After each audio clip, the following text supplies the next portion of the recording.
La voz de mi hijo llegó desde el pasillo con una claridad que no debería haber tenido. Yo llevaba horas en esa cama sin moverme, con los ojos cerrados, conectado a un monitor que marcaba cada latido como si necesitara recordarme que todavía estaba vivo. La puerta del cuarto había quedado entreabierta cuando la enfermera salió con prisa para atender otra llamada, y nadie la cerró. Nadie pensó que importaba. Rodrigo estaba hablando con el médico, a menos de 3 metros de donde yo yacía, y sus palabras entraron por esa rendija con una precisión que ninguna aguja me había clavado en toda la tarde. No gasten demasiado en él. Tiene 72 años. Un tratamiento caro no tiene sentido a esta edad. Hubo un silencio. El doctor no respondió de inmediato. Yo tampoco abrí los ojos. Si has llegado hasta aquí, no te vayas. Lo que este hombre hizo después de escuchar esas palabras va a cambiar la forma en que entiendes lo que significa construir una vida entera para alguien. Tenía 72 años, sí, y 41 años de empresa, y un patrimonio que había levantado ladrillo a ladrillo desde que no tenía absolutamente nada. Esa semana, con mi firma, 40 millones de euros en escrituras iban a pasar al nombre de mi hijo. Esa misma semana, la misma en que él le estaba diciendo a mi médico que no se molestaran demasiado conmigo. No abrí los ojos, no llamé a nadie, no dije nada en ese momento. Pedí mi teléfono a la enfermera con la excusa de avisar a un familiar, y la primera llamada que hice no fue a Rodrigo. Pero para que entiendas lo que hice después y por qué lo hice de la forma exacta en que lo hice, necesito contarte desde el principio. Porque nada de lo que ocurrió en ese hospital tiene sentido si no sabes quién era yo antes de entrar, quién era Rodrigo antes de que yo abriera esa puerta, y qué había exactamente sobre la mesa de mi despacho el día en que todo empezó a romperse. Mi nombre es Aurelio Montesinos Vidal. Nací en una aldea pequeña de la provincia de Valencia en el año 1951, en una casa donde el frío entraba por las ventanas en invierno porque no había dinero para sellarlas bien. Mi padre trabajaba la tierra desde que tenía memoria. Mi madre cosía para los vecinos del pueblo a cambio de lo que hubiera, a veces una cantidad en pesetas, a veces comida, a veces simplemente un agradecimiento que no pagaba ninguna factura. No había televisión, no había coche, no había vacaciones de verano ni ropa nueva al comenzar el curso escolar. Había trabajo, había silencio, y había una expectativa muy concreta que mis padres nunca pusieron en palabras, pero que yo aprendí a leer en sus caras desde los 8 años, que yo llegaría más lejos que ellos. No porque lo dijeran, sino porque no había otra opción que valiera la pena contemplar. Estudié ingeniería civil en Valencia con una beca parcial que cubría la matrícula y 2 empleos nocturnos que cubrían el resto. Durante 5 años dormí menos de 5 horas. Comí lo justo para no desfallecer en clase y aprendí a concentrarme en cualquier condición porque el silencio era un lujo que no podía permitirme. Me gradué en junio sin celebración porque mis padres no podían pagar el desplazamiento desde el pueblo y yo no podía pedirles que lo hicieran. Recogí mi título en un sobre de papel marrón, lo guardé en la mochila y fui directamente al trabajo. A los 28 años conocí a Concepción, en una obra donde yo supervisaba la instalación de cimentaciones, y ella pasaba todas las mañanas por la acera de enfrente, camino al mercado central.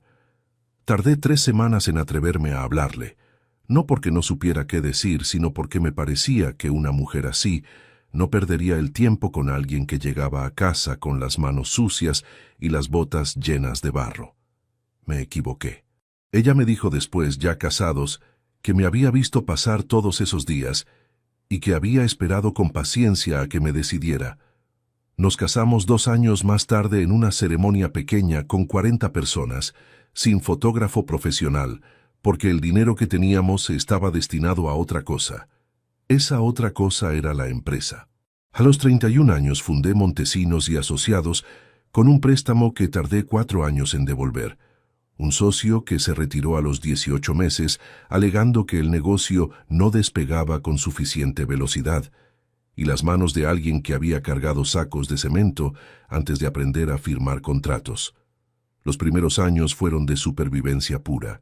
Había meses en que no me pagaba a mí mismo para poder pagar a los oficiales puntualmente, porque entendía que mi crédito dependía de que nadie tuviera motivos para dudar de mí. Concepción llevaba la contabilidad en la mesa de la cocina con una libreta de cuadrículas y una calculadora que compramos de segunda mano en el mercadillo. Nunca se quejó de aquello. Nunca me pidió que redujera el ritmo ni que buscara algo más seguro. Cuando llegaban las facturas que no podíamos cubrir del todo, ella reorganizaba los números en silencio y al día siguiente me ponía el café en la mesa como si nada hubiera ocurrido. Rodrigo nació cuando yo tenía 28 años. Lo sostuve en brazos aquella noche en el pasillo del hospital y le hice una promesa que nunca pronuncié en voz alta, pero que cumplí sin interrupción durante más de 4 décadas, que él no iba a conocer el frío que yo había conocido, que iba a tener educación, herramientas, un camino construido con anticipación, que lo que yo levantara iba a ser suyo. Cumplí esa promesa con una precisión que, hoy lo reconozco, fue también mi mayor error. La empresa creció despacio, pero sin pausa. A los 40 años teníamos 15 empleados fijos y 3 proyectos simultáneos en marcha. A los 50 éramos más de 60 personas y habíamos levantado 2 edificios residenciales completos en Valencia que pusimos en régimen de alquiler. A los 60, el patrimonio superaba ya los 20 millones de euros entre inmuebles, maquinaria, contratos vigentes y una reserva de liquidez que Concepción había protegido con una disciplina que ningún gestor externo me habría ofrecido por ningún precio. En los años siguientes, con el mercado recuperado y varios contratos institucionales firmados, ese patrimonio había seguido creciendo hasta llegar a una cifra que yo mismo tardé en asumir como real: 40 millones de euros. Todo construido desde cero. Todo, absolutamente todo, pensado para dejárselo a él. Concepción murió 11 años antes de ese día en el hospital. Cáncer de páncreas, diagnosticado tarde, como ocurre casi siempre con esa enfermedad. Tardó 8 meses desde que supimos el nombre de lo que tenía hasta el final. Y esos 8 meses fueron los más largos de mi vida. Estuve con ella todos los días. Dormía en una silla cuando los médicos me lo permitían, y en el pasillo cuando no. Hablábamos poco hacia el final porque se cansaba con cualquier esfuerzo, pero cada vez que yo entraba al cuarto, ella giraba la cabeza hacia la puerta y me miraba de una manera que no necesitaba palabras para decir lo que decía. Cuando murió me quedé solo en una casa con demasiadas habitaciones, con una empresa que seguía funcionando porque yo no sabía hacer otra cosa que seguir adelante, y con un hijo al que miraba a veces sin saber bien cómo cruzar la distancia que había crecido entre los dos, sin que Concepción estuviera ahí para hacer de puente. Rodrigo había estudiado administración de empresas en Madrid y había vuelto a Valencia al terminar la carrera. Trabajó 2 años en una consultora antes de pedirme que lo dejara entrar en Montesinos y Asociados. Se lo concedí sin dudar. Le di el puesto de director comercial, un salario de 4.200 euros mensuales, coche de empresa y acceso completo a todos los contratos activos. Pensé que era lo correcto. Pensé que era lo que Concepción habría querido. Pensé que un hijo que entra en la empresa del padre es la continuación natural de 40 años de trabajo bien hecho. Durante los primeros años dentro de la empresa, Rodrigo fue eficiente. Cerraba contratos, traía clientes nuevos, se manejaba con soltura en las reuniones y me presentaba informes que yo revisaba con la satisfacción silenciosa de quien cree que ha tomado la decisión correcta. Había algo cómodo en verlo ocupar ese espacio, algo que aliviaba una culpa que yo no había terminado de nombrar, la culpa de no haber estado suficientemente presente cuando era pequeño, de haber puesto la empresa por delante de casi todo durante demasiados años. Pero había algo en su forma de moverse por los números que Pascual había empezado a notar antes que yo. Pascual Dueñas Ortiz tenía 68 años, llevaba un maletín de cuero viejo que no cambiaba desde hacía 2 décadas y tenía la costumbre de decir las cosas sin adorno y sin disculpa previa.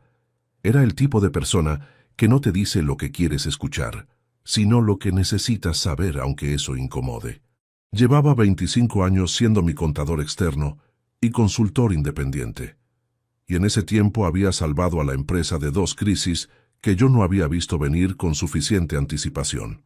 Era, junto con Consuelo Barragán, mi abogada y notaria de confianza desde hacía más de 20 años, una de las 2 personas del mundo de las que yo no dudaba sin una razón muy sólida y muy concreta. Un día, mientras revisaba los planes de expansión para el año siguiente, Pascual me llamó al teléfono y me dijo que necesitaba hablar conmigo. No por teléfono, en persona. Esa misma semana, si era posible. Quedamos en el despacho al día siguiente. Y lo que Pascual puso sobre esa mesa no era una opinión personal ni una intuición sin respaldo. Era un informe de 46 páginas con números, fechas, nombres de proveedores y una serie de notas de pago que no cuadraban con ningún servicio ejecutado ni con ningún contrato que yo hubiera autorizado. No voy a contarte todavía lo que contenía ese informe en detalle, no porque no sea importante, sino porque hay cosas que necesitas conocer antes para entender el peso de lo que viene. Necesitas saber lo que ocurrió cuando Rodrigo apareció en mi despacho con aquellas escrituras. Necesitas saber qué pasó en las semanas previas a que llegara esa ambulancia al garaje de mi oficina. Y necesitas entender, sobre todo, qué clase de hombre era yo cuando estaba tumbado en esa cama, con los ojos cerrados, los electrodos pegados al pecho y la voz de mi propio hijo colándose por la rendija de una puerta que nadie había pensado en cerrar. Porque cuando Rodrigo le dijo al médico que no gastaran demasiado en mí, no hubo llanto, no hubo grito, no hubo ningún derrumbe, hubo silencio. Y después de ese silencio, una decisión. El olor a cemento fresco no desaparece nunca del todo. Se queda en las manos, en la ropa, en algún pliegue de la memoria que ningún jabón alcanza. A los 19 años, cuando cargaba sacos de 80 kilos en una obra de la calle Colón en Valencia, ese olor me parecía una condena.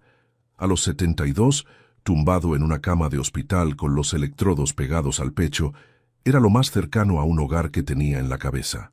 La forma en que una persona pobre aprende a moverse por el mundo no es la misma que la de alguien que creció sin esa presión constante en el pecho. No es amargura ni resentimiento. Es una especie de cálculo permanente que se instala antes de los 10 años y no se va nunca. Cada decisión tiene un coste real. Cada error tiene una consecuencia que no se puede absorber con comodidad. Cada oportunidad que pasa sin aprovecharse es algo que no vuelve. Yo aprendí ese cálculo en la mesa de mis padres, escuchando conversaciones en voz baja sobre facturas y meses difíciles, y lo apliqué durante el resto de mi vida con una consistencia que a veces asustaba incluso a quienes me conocían bien.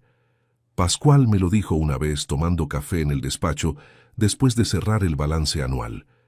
Aurelio, tú no trabajas por dinero, trabajas porque no sabes descansar sin culpa. Tenía razón, aunque yo no se lo admití en ese momento. La empresa la fundé en 1982 con un préstamo que pedí al banco, con el título de ingeniero como único aval y con la firma de un avalista que me debía un favor. El primer proyecto fue la reforma de un local comercial en el barrio de Ruzafa. Cobré por un trabajo que hice en gran parte con mis propias manos, porque no tenía presupuesto para contratar personal suficiente.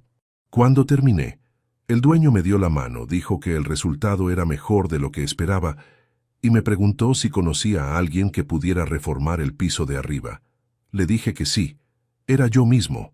Así fue creciendo Montesinos y Asociados, sin inversores, sin estrategia diseñada por consultores, con trabajo directo, con puntualidad en los pagos a los proveedores, incluso cuando eso significaba que yo mismo esperaba, y con una reputación que se construye de la única manera en que se construye de verdad, haciendo bien lo que se promete, sin excepciones, sin excusas y sin buscar atajos que después hay que explicar.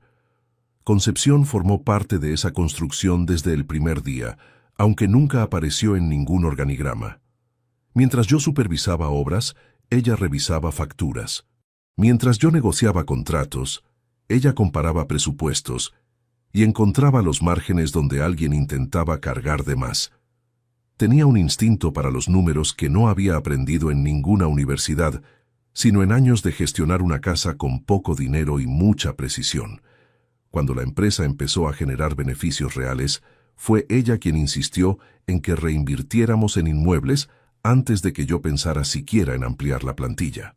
El dinero en el banco pierde valor, me decía mientras revisaba sus cuadernos de cuentas en la mesa de la cocina.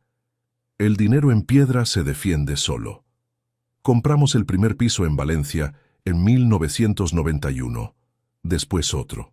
Luego un edificio completo de 6 apartamentos en el barrio del Carmen que reformamos nosotros mismos y pusimos en alquiler.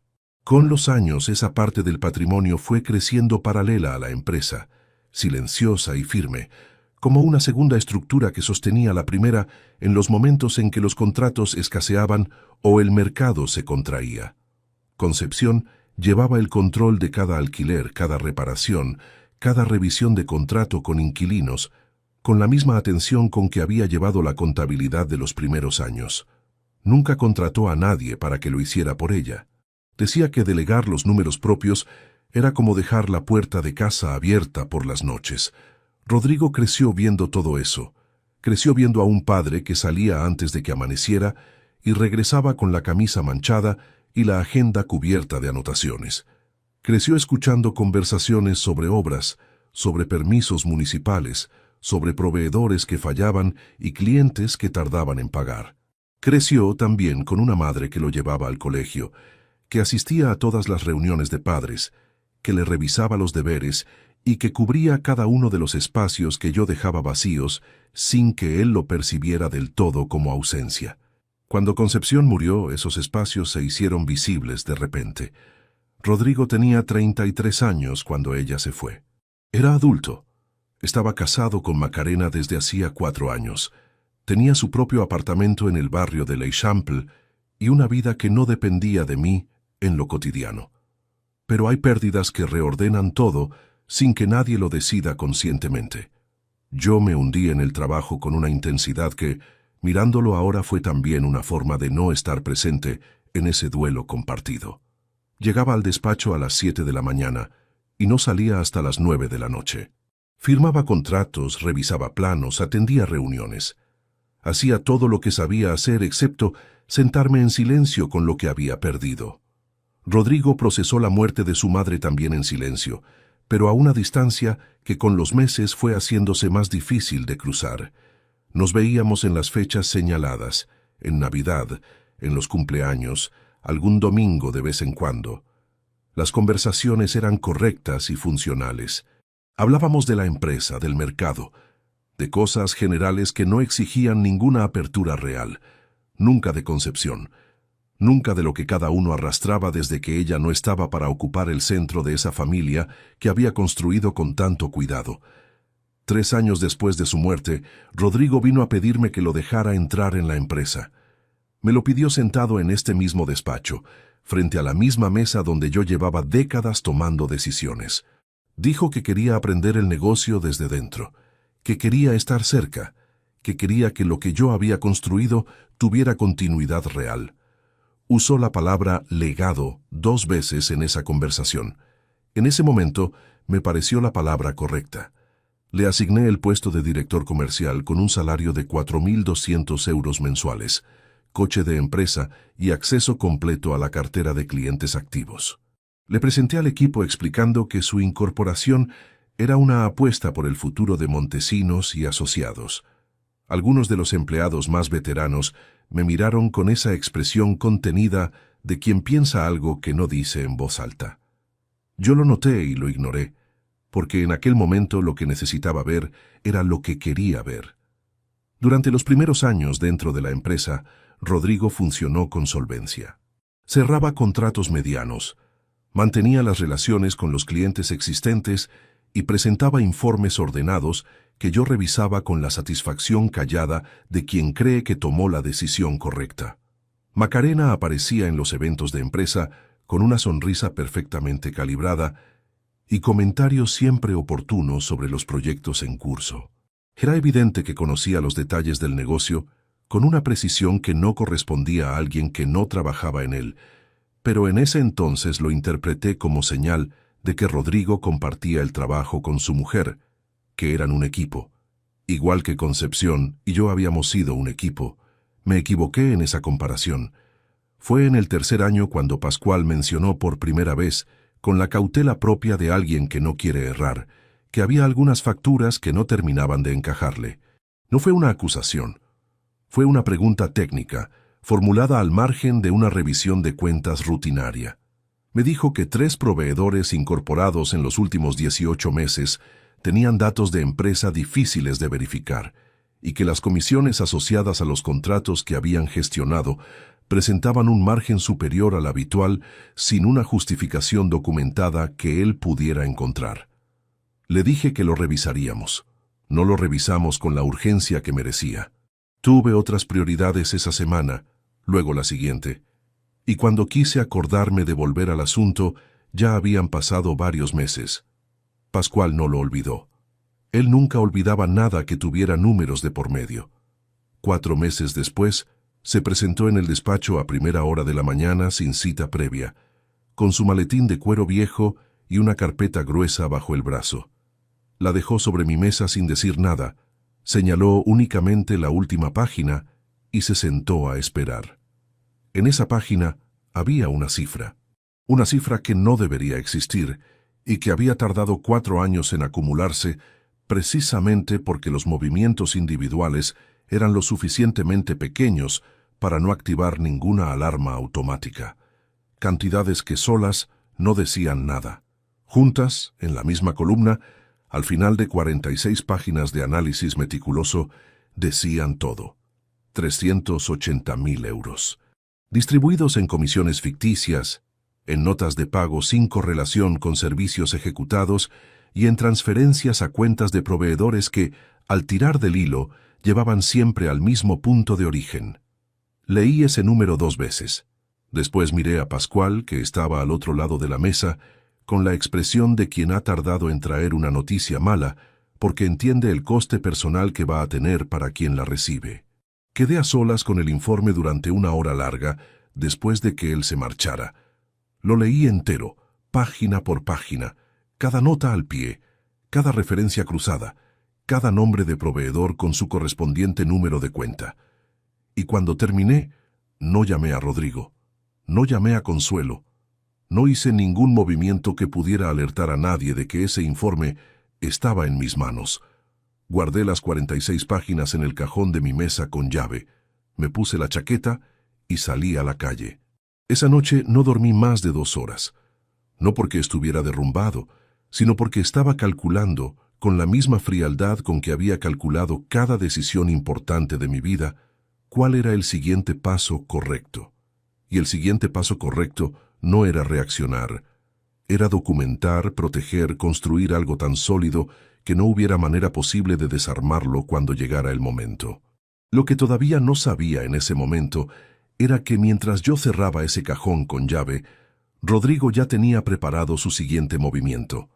Y ese movimiento iba a aparecer en mi despacho semanas después, con la forma de unas escrituras elaboradas por un cartorio que yo nunca había contratado, con una cifra de 40 millones de euros y un argumento sobre planificación tributaria que sonaba razonable si uno no se tomaba el tiempo de leerlo con cuidado. Pero yo siempre me había tomado ese tiempo. Desde los 19 años aprendí que los errores que más cuestan son los que se cometen con prisa, y yo no tenía ninguna intención de cometer ese error. Los números no mienten, Aurelio. Nunca han mentido en 40 años y no van a empezar a hacerlo ahora. La voz de Pascual sonó sobre la mesa del restaurante con la misma firmeza con que siempre decía las cosas difíciles, sin adorno, sin disculpa previa y mirando directamente a los ojos de quien tenía enfrente. Era martes, era mediodía, y el local estaba lo suficientemente lleno de ruido ajeno para que una conversación en voz baja pasara completamente desapercibida. Eso era exactamente lo que Pascual había calculado cuando propuso ese sitio en lugar del despacho de la empresa. Yo lo había notado en cuanto entré, y vi que ya estaba sentado con una carpeta cerrada sobre la mesa y el café sin tocar. Pascual nunca dejaba el café sin tocar. Rodrigo llegó 9 minutos tarde. Se disculpó mencionando el tráfico en la Ronda Norte y se sentó con la soltura de alguien que no espera ninguna sorpresa en el almuerzo. Le había dicho por teléfono que era una revisión de cierre trimestral, que Pascual tenía algunas preguntas técnicas de rutina sobre la cartera de contratos del último ejercicio. Una mentira parcial, suficiente para que viniera sin activar ninguna precaución. Pedimos. Pascual esperó a que el camarero se alejara y abrió la carpeta. No era el informe completo de 46 páginas. Era un resumen de 4 hojas con los puntos más visibles, los que cualquier contador externo habría podido identificar sin necesidad de excavar demasiado. Una selección deliberada. Pascual me lo había explicado antes de que llegara Rodrigo, en los 3 minutos que tuvimos solos. Si le ponemos todo encima de la mesa de golpe, va a cerrar. Necesitamos ver cómo explica solo lo que no tiene explicación. Era una estrategia limpia, y funcionó durante aproximadamente 4 minutos. Pascual señaló el primer punto. 2 proveedores incorporados en el segundo trimestre del año anterior, ambos con menos de 18 meses de actividad registrada en el registro mercantil, ambos adjudicados a contratos medianos sin concurso comparativo. Las comisiones asociadas superaban el 12% del valor del contrato, cuando el margen habitual de la empresa no llegaba al 6%. Pascual no acusó. Preguntó. Dijo que necesitaba entender la lógica comercial detrás de esos porcentajes para poder cuadrar el balance con precisión. Rodrigo miró las hojas. Tardó unos segundos en responder. Son proveedores especializados, dijo. El mercado ha cambiado. Los que tienen capacidad real para cumplir plazos en los formatos que necesitamos cobran más. Es un coste de eficiencia. Pascual asintió sin apartar los ojos del papel. Entendido. ¿Y las facturas correspondientes a esos servicios están archivadas con el detalle técnico del trabajo ejecutado? Ahí ocurrió algo pequeño que yo no habría registrado si no hubiera estado buscándolo. Rodrigo levantó la vista del plato y me miró a mí durante algo menos de un segundo. No a Pascual, a mí. Fue un movimiento tan breve que habría pasado por instinto si no hubiera estado ya con el informe en el cajón de mi mesa desde hacía días. Pero yo lo vi. Vi que en ese segundo estaba midiendo cuánto sabía yo, no cuánto sabía Pascual. Respiré de forma regular y puse cara de escuchar con neutralidad. No dije nada. Levanté mi copa de agua y bebí despacio como alguien que está esperando una respuesta técnica que no le corresponde dar a él. Rodrigo devolvió la mirada a Pascual. Las facturas están en orden. Si necesitas acceso al archivo, te doy el contacto de administración esta tarde. Pascual señaló el segundo punto. Una nota de pago de 9.700 euros con fecha de julio, correspondiente a una empresa de consultoría logística cuyos datos registrales no aparecían en ninguna base verificable. La nota indicaba asesoría en optimización de cadena de suministros para el proyecto del polígono de Paterna. Pascual dijo que había revisado los documentos de ese proyecto y que no encontraba ningún apartado que justificara ese tipo de asesoría externa. El tono de Rodrigo cambió. No fue un cambio violento. Fue una tensión que apareció primero en la mandíbula y luego se trasladó a las palabras, dándoles un filo que antes no tenían.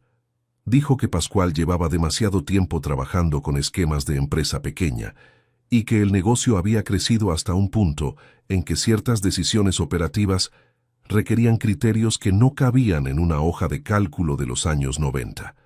Lo dijo con una sonrisa que no llegaba a los ojos. Luego se giró hacia mí.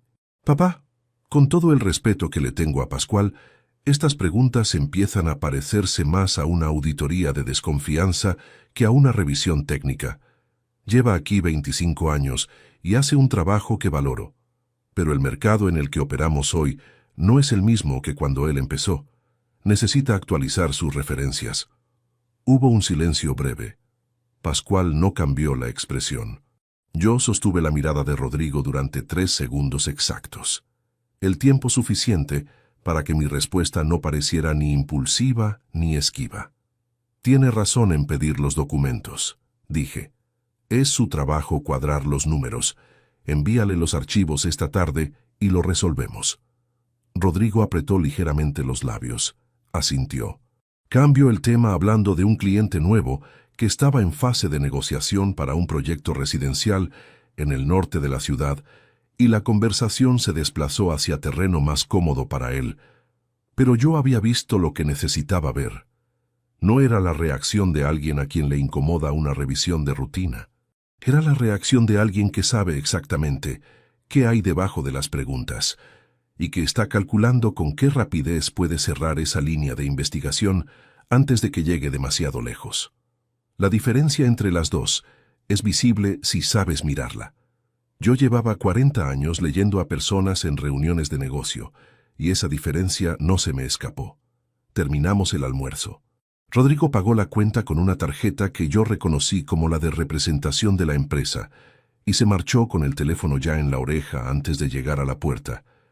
Pascual y yo nos quedamos solos con el café que ninguno de los dos había tocado.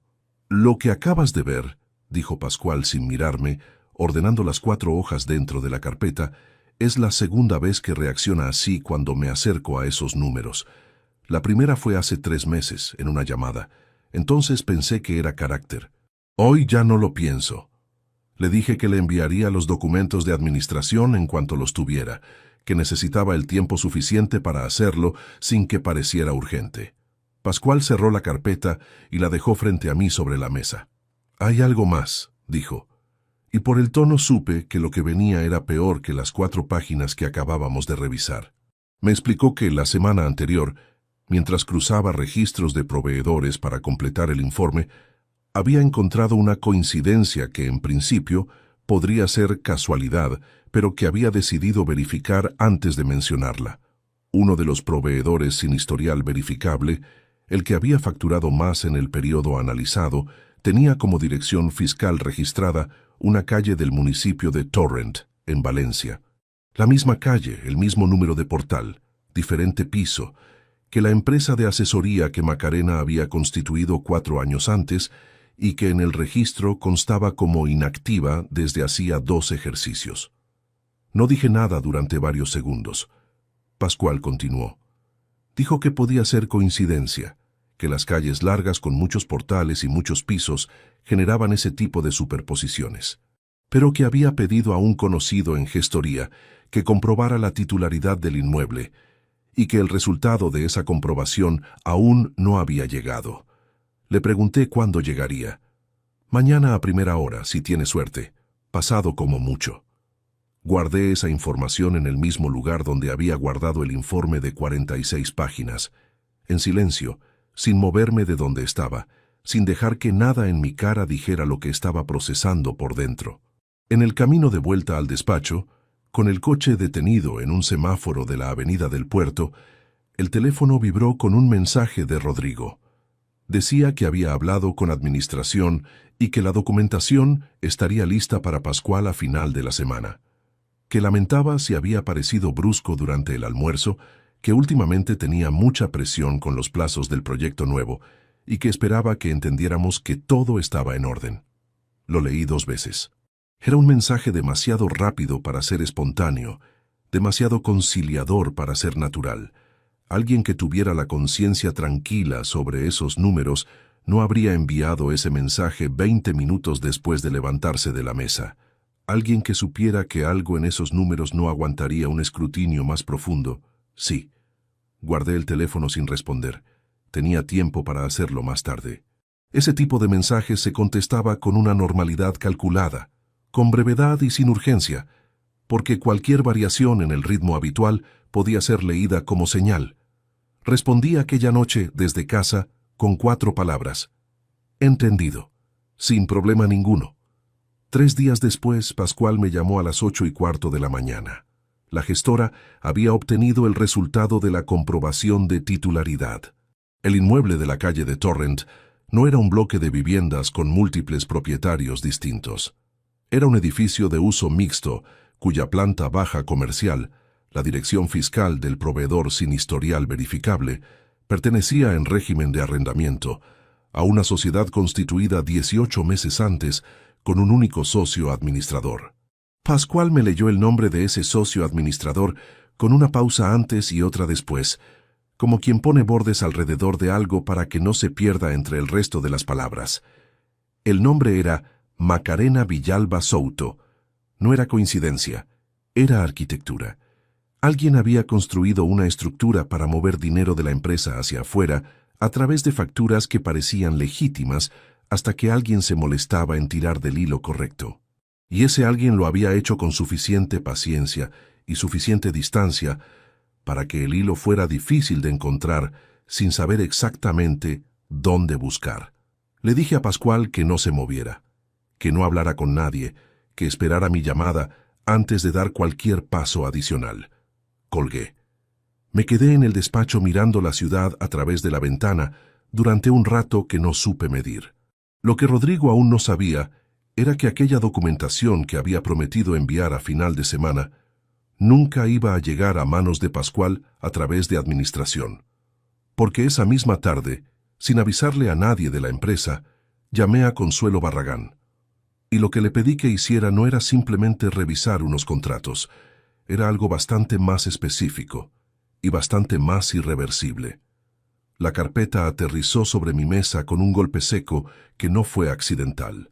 Rodrigo la colocó con la palma de la mano abierta, con esa presión calculada de quien quiere que el gesto diga algo que las palabras todavía no han dicho. Eran las 11:15 de la mañana de un jueves. El sol entraba oblicuo por las persianas del despacho y Macarena estaba ya sentada al otro lado de la mesa con un cuaderno abierto y un bolígrafo en la mano, como alguien que ha llegado a una reunión que lleva semanas preparando. Yo había terminado de revisar un informe de costes cuando escuché el ascensor. Los reconocí a los dos antes de que llamaran a la puerta, no por los pasos, sino por el silencio que se instaló en la planta cuando pasaron junto a los despachos del personal. Hay un tipo de silencio que la gente produce cuando percibe algo en el ambiente que no termina de definir. Ese silencio lo conozco. Lo he visto en obras cuando algo está a punto de fallar y nadie quiere ser el primero en decirlo. «Necesitamos hablar de algo importante», dijo Rodrigo. No fue una pregunta. Le señalé las sillas del otro lado de la mesa y esperé. Abrió la carpeta. Dentro había un conjunto de documentos encuadernados con espiral azul, unas 40 páginas, con el membrete de una gestoría que yo no reconocí impreso en la esquina superior derecha. El título de la primera página decía, en letra grande y negrita, Planificación tributaria sucesoria, propuesta de estructuración patrimonial. Debajo, en letra más pequeña, la razón social de Montesinos y Asociados y mi nombre completo como titular. Macarena tomó la palabra antes de que yo pudiera decir nada. Explicó con fluidez y con números concretos que la legislación fiscal vigente imponía una carga tributaria considerable sobre las transmisiones patrimoniales en herencia, que los inmuebles en activo de la empresa tributaban a tipos que en algunos tramos superaban el 30% del valor tasado, y que existía un margen legal específico para anticipar esa transmisión en vida mediante una cesión documentada que reducía significativamente el impacto fiscal para ambas partes. Habló de plazos, de ventanas fiscales que se cerraban antes de final de año, de que la diferencia entre actuar ahora y esperar podía representar varios millones de euros en tributación innecesaria. Era un discurso bien construido. Lo había preparado. Y lo había preparado ella, no Rodrigo, lo cual era visible en que cada vez que Rodrigo añadía algo a lo que ella decía, sonaba menos preciso, como alguien que repite de memoria, sin haber comprendido del todo el fondo del argumento. Escuché sin interrumpir. Dejé que terminaran. Tomé el documento y lo hojeé despacio, página por página, sin detenerme en ninguna con demasiada atención, para no señalar qué era lo que me estaba pareciendo relevante. Lo que vi en esas páginas era técnicamente posible. La estructura que proponían no era ilegal en su superficie, pero tenía dos problemas que cualquier abogado con experiencia en derecho patrimonial habría señalado en los primeros 15 minutos de revisión. El primero era que la cesión incluía inmuebles que formaban parte del activo operativo de la empresa, no solo patrimonio personal mío, fuera del negocio, lo cual generaba una complicación societaria que el documento ignoraba por completo. El segundo era que el notario firmante no era Consuelo Barragán, cuyo nombre no aparecía en ninguna página del documento. Eso no era un olvido, era una decisión. Puse el documento sobre la mesa sin cerrarlo. ¿Cuándo elaboraron esto?, pregunté. Rodrigo dijo que llevaban trabajando en ello desde el mes anterior, que habían querido tener todo listo antes de presentármelo para no hacerme perder tiempo con borradores incompletos.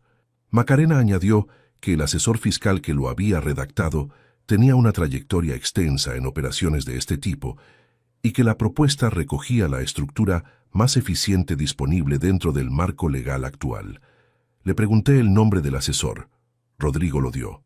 Era un nombre que yo no había escuchado nunca en ningún contexto profesional en 40 años de actividad en Valencia. Consuelo tendría que revisarlo antes de que yo firme cualquier cosa, dije.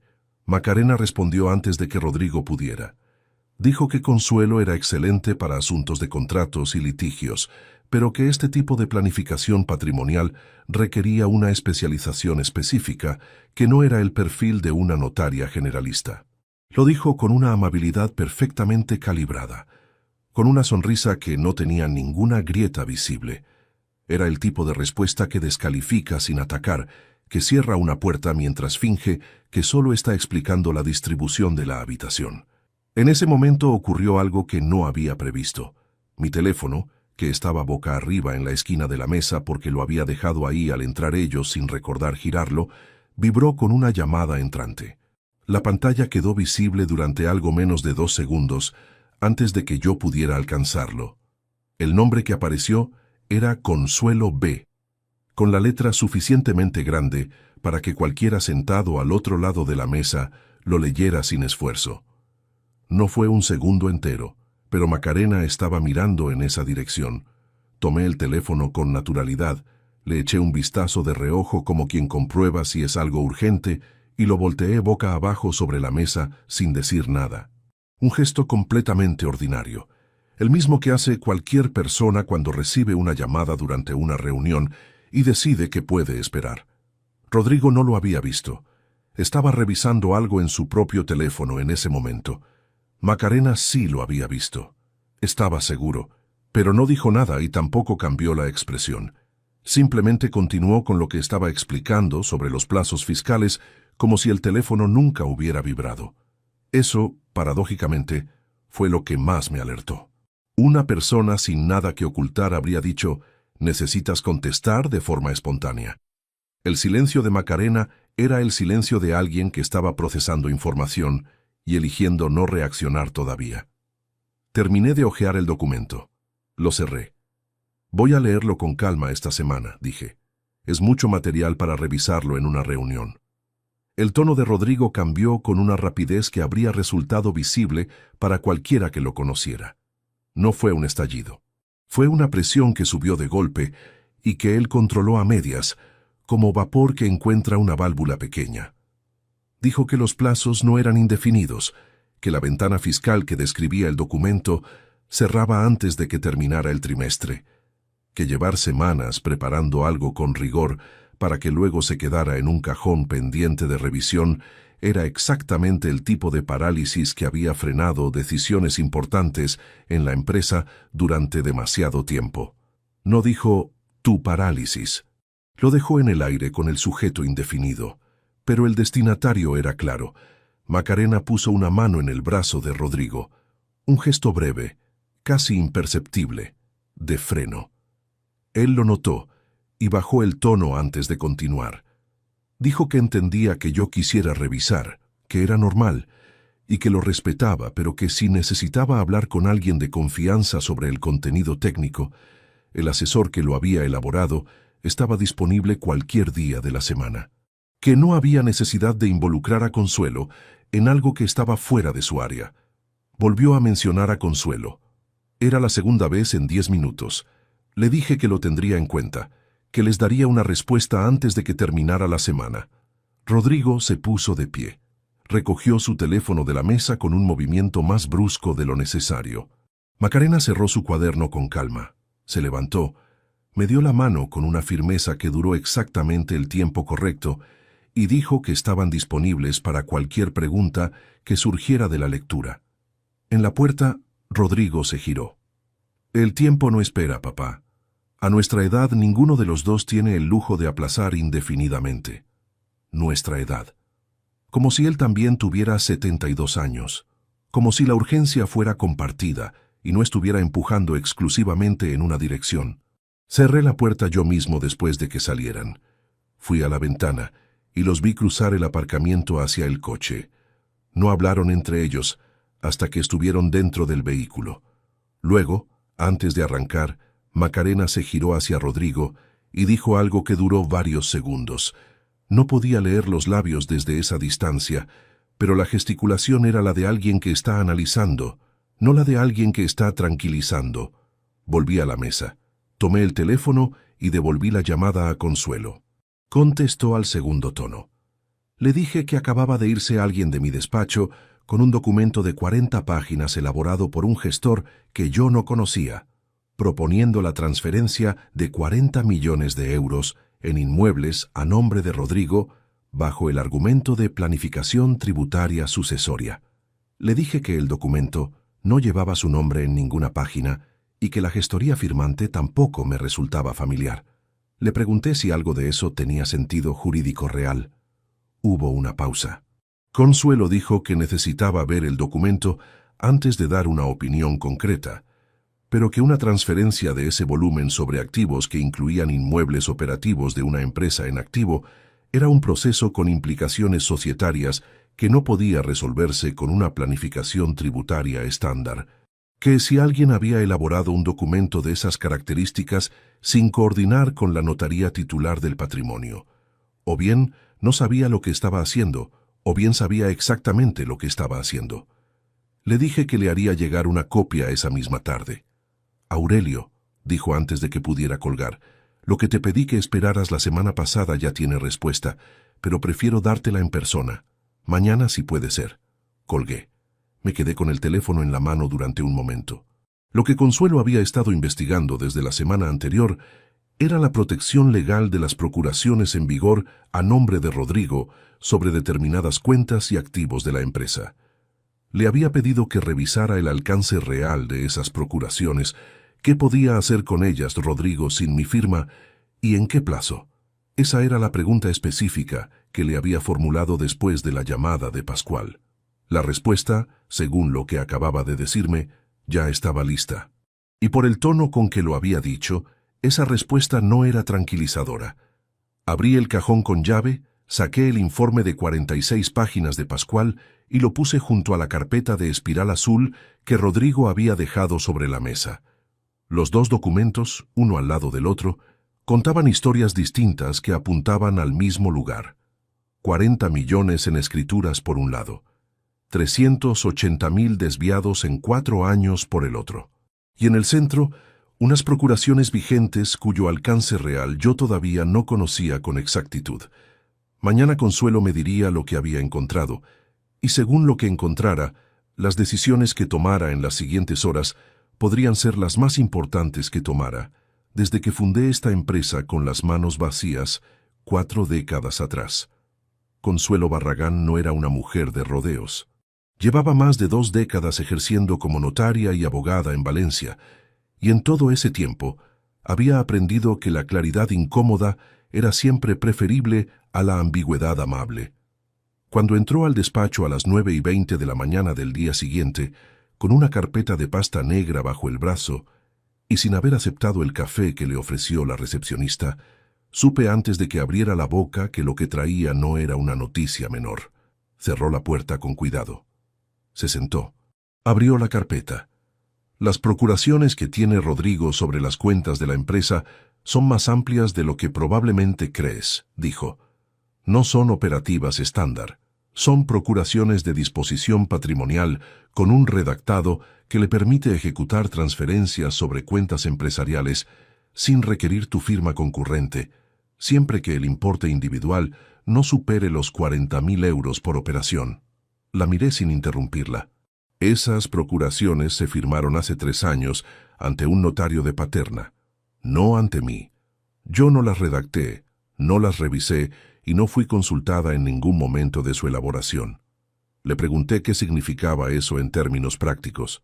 Significa que con lo que tiene firmado ahora mismo, podría vaciar una parte significativa de la liquidez operativa en operaciones escalonadas sin que ninguna de ellas active individualmente los controles automáticos del banco.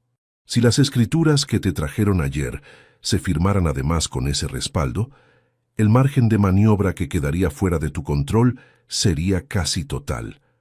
Extendió sobre la mesa una copia de las procuraciones junto a un análisis comparativo de 4 páginas que ella misma había preparado señalando con trazo rojo los apartados que excedían el alcance habitual de una representación comercial ordinaria.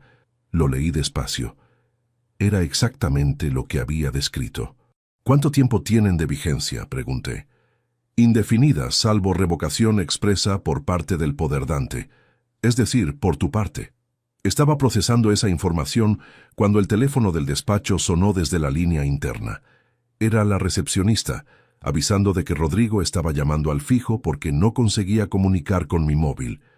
Consuelo levantó la vista. Nuestras miradas se cruzaron durante menos de un segundo. Hice un gesto con la mano, indicándole que no se moviera. Descolgué. Papá, te he llamado al móvil 3 veces. Estaba en una llamada con un proveedor. ¿Ocurre algo? Quería saber si habías tenido oportunidad de revisar los documentos de ayer. El asesor necesita saber si podemos fijar fecha esta semana para avanzar. Consuelo estaba al otro lado de la mesa, con el análisis de las procuraciones extendido frente a ella y los apartados marcados en rojo perfectamente visibles desde donde yo estaba sentado. Si hubiera dudado un solo instante en el tono, si hubiera respondido con demasiada cautela o con demasiada fluidez, cualquiera de las dos cosas habría resultado inusual para Rodrigo. Todavía no he terminado de leerlo, dije. Tengo la mañana cargada. Esta tarde le dedico tiempo. ¿Esta tarde puedo pasarme a las 6? El viernes me viene mejor. El jueves tengo compromisos fuera. Una pausa breve. El viernes entonces, a las 11. A las 11. Colgué. Consuelo recogió los papeles de la mesa con un movimiento tranquilo, como si la conversación que acababa de escuchar fuera algo completamente rutinario. Era una mujer que había pasado décadas en situaciones donde la compostura no era una virtud, sino una herramienta de trabajo. ¿El jueves tienes compromisos fuera?, preguntó sin inflexión particular. El jueves no tengo nada, dije. Pero necesitaba 2 días, asintió. 2 días era tiempo suficiente para lo que necesitábamos hacer. Le pedí que iniciara los trámites para revocar las procuraciones de Rodrigo sobre las cuentas operativas.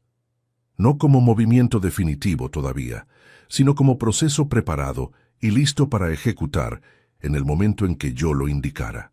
Le pedí también que solicitara discretamente al registro mercantil una copia de los estatutos de la sociedad constituida a nombre de Macarena Villalba, la que Pascual había identificado en Torrent, para verificar su actividad real y sus vínculos con los proveedores de la empresa. Consuelo lo anotó todo. Cuando terminó de escribir, cerró el cuaderno y me miró directamente. Aurelio, lo que me estás describiendo es una operación con múltiples capas. Esto no es una decisión impulsiva de Rodrigo. Alguien ha trabajado en esto con planificación y con tiempo. Hizo una pausa. ¿Estás bien? Era una pregunta directa que merecía una respuesta honesta. Le dije que estaba bien, y en ese momento lo creía. Se marchó a las 10:15. Me quedé solo en el despacho con los 2 conjuntos de documentos sobre la mesa, el informe de Pascual y la carpeta de espiral azul que Rodrigo había dejado el día anterior, más el análisis de Consuelo sobre las procuraciones. 3 documentos que juntos formaban un cuadro completo, que no dejaba margen para interpretaciones favorables. Trabajé durante las horas siguientes con una concentración que en otras circunstancias habría reconocido como productiva. Revisé los estatutos de la empresa, revisé el registro de poderes notariales en los archivos propios, crucé las fechas de constitución de los proveedores identificados por Pascual con las fechas de los primeros contratos que les habían adjudicado. Todo encajaba con una precisión que solo es posible cuando alguien ha planificado cada paso antes de darlo. Fue pasada la 1 del mediodía cuando noté la primera señal. Una presión. No un dolor agudo, sino una presión sorda y persistente en el centro del pecho, como si alguien hubiera colocado un peso moderado sobre el esternón y lo fuera aumentando de forma gradual. La reconocí y no la reconocí al mismo tiempo. Era diferente al cansancio. Era diferente a la tensión muscular de una mañana, inclinado sobre documentos. Me levanté para ir por agua. En el camino hacia la pequeña cocina del pasillo, noté que el brazo izquierdo respondía con una pesadez que no era habitual, una especie de adormecimiento que bajaba desde el hombro hasta el codo. Me detuve en el pasillo. La presión en el pecho aumentó. No hubo tiempo para más análisis. Llamé a la recepcionista desde el pasillo, diciéndole que necesitaba que llamara al 112 de inmediato. Mi voz sonó más tranquila de lo que habría esperado. Luego me apoyé contra la pared y esperé, porque de pie era mejor que en el suelo, y en el suelo era mejor que forzar ningún movimiento. Los servicios de emergencia llegaron en 11 minutos. Recuerdo el techo del pasillo mientras esperaba. Recuerdo la cara de la recepcionista, que se llamaba Amalia, y llevaba 6 años en la empresa, y ese día tenía una blusa de color verde agua, que por alguna razón es el detalle que el cerebro decidió guardar de esos minutos. Recuerdo que pensé en Concepción, no con angustia, sino con una serenidad extraña, como si su presencia fuera algo que ocurría de forma natural en los momentos de mayor quietud. En el hospital La Fe me estabilizaron a lo largo de la tarde. El infarto había sido moderado, sin daño permanente severo en el músculo cardíaco, pero suficientemente serio como para requerir ingreso, monitorización continua y un periodo de reposo que los médicos no cuantificaron en días, sino en semanas. El doctor Salcedo, que era el cardiólogo de guardia esa tarde y que pasó a ser el responsable de mi caso, me explicó el cuadro clínico con la precisión eficiente de alguien que ha dado ese tipo de noticias cientos de veces y ha aprendido a calibrar exactamente cuánto detalle es útil y cuánto es sobrecarga. Le dije que lo había entendido. Me preguntó si había alguien a quien avisar. Le di el nombre de Rodrigo, no porque dudara de lo que sabía, sino porque no avisar habría resultado anómalo. Porque un padre que sufre un infarto y no llama a su hijo levanta preguntas que en ese momento yo no podía permitirme gestionar. La normalidad tenía que mantenerse desde todos los ángulos, incluso desde una cama de hospital con electrodos en el pecho. Rodrigo llegó 4 horas después de que me ingresaran. Entró al cuarto, me vio en la cama, dijo algo sobre el susto y sobre haber salido de inmediato cuando recibió la llamada. Estuvo unos 20 minutos. Habló con el doctor en el pasillo. Yo podía escuchar el murmullo de la conversación, pero no distinguir las palabras, porque la puerta estaba completamente cerrada. Lo que no pudo calcular fue que una enfermera salió del cuarto de al lado con prisa, dejó mi puerta entreabierta sin notarlo y se alejó por el pasillo antes de que nadie pudiera cerrarla. Yo no estaba sedado. Nunca lo había estado del todo esa tarde. Tenía los ojos cerrados porque mantenerlos abiertos requería un esfuerzo que en ese momento prefería destinar a escuchar. Y entonces escuché la voz de Rodrigo con aquella claridad que ninguna puerta entreabierta debería haber permitido y que sin embargo permitió. No gasten demasiado en él, tiene 72 años. Un tratamiento caro no tiene sentido a esta edad. El doctor Salcedo no respondió de inmediato. Yo tampoco abrí los ojos. Dejé que el monitor cardíaco siguiera marcando cada latido con su ritmo constante y mecánico. Respiré con la misma cadencia de antes. No moví ningún músculo que pudiera cambiar lo que Rodrigo creía que estaba viendo a través de ese cristal. La conversación en el pasillo duró otros 3 minutos. Rodrigo preguntó cuánto tiempo estimaba el médico que duraría el ingreso, si habría secuelas permanentes que afectaran a la capacidad de tomar decisiones, si en algún momento durante la recuperación sería necesaria alguna figura de representación legal o tutela provisional. 3 preguntas, las 3 orientadas exactamente en la misma dirección. El doctor respondió con la mesura de alguien que está incómodo con el enfoque de lo que le están preguntando, pero que no tiene base suficiente para decirlo abiertamente. Dijo que el pronóstico era favorable, que la recuperación requería tiempo y tranquilidad. que las capacidades cognitivas del paciente no estaban comprometidas en ningún grado. Rodrigo dijo que lo entendía, que gracias, que estaría disponible para cualquier comunicación del equipo médico. Luego sus pasos se alejaron por el pasillo. Esperé hasta que el sonido desapareció completamente. Luego abrí los ojos y miré el techo blanco del cuarto 14 durante un tiempo que no me di. 40 millones de euros en escrituras esperando mi firma. 380.000 desviados en 4 años. Procuraciones redactadas para vaciar cuentas sin mi concurso. Y ahora, desde un pasillo de hospital, la confirmación de que el tiempo que le quedaba al proceso no era indefinido. Llamé a la enfermera con el botón del panel lateral. Cuando entró le pedí con toda la calma de que fui capaz que me trajera el teléfono móvil que habían guardado en la bolsa de mis pertenencias personales. Me preguntó si necesitaba avisar a algún familiar. Le dije que sí, que tenía que hacer una llamada importante. Pero lo que todavía no sabía en ese momento, lo que Consuelo me diría al día siguiente, cuando llegara al hospital con una carpeta diferente y una expresión que yo no le había visto en 20 años de trabajo juntos, era que las procuraciones no eran el único problema que había estado creciendo en silencio.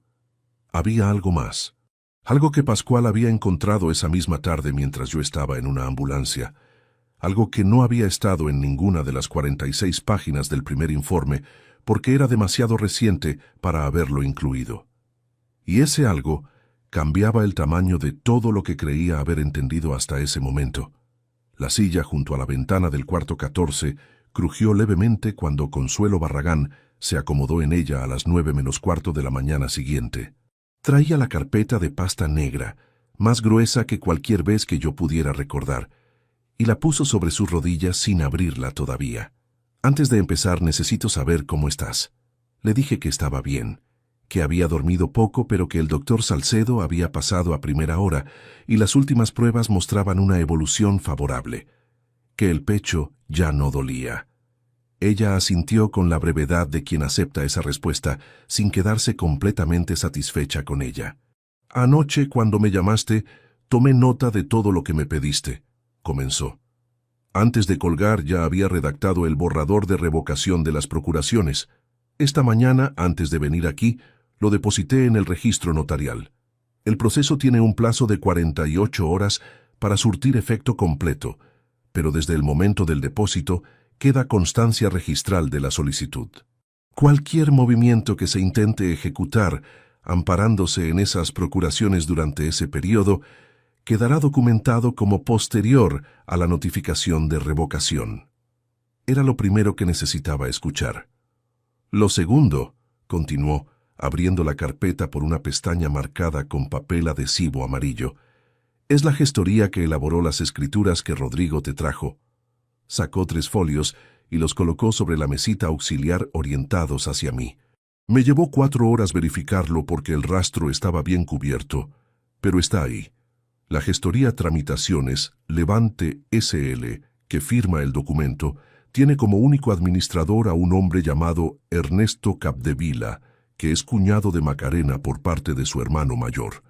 Lleva ejerciendo desde hace 9 años, pero el 90% de su facturación en los últimos 4 proviene de 2 clientes recurrentes. Uno de ellos es la sociedad que Macarena tiene registrada en Torrent.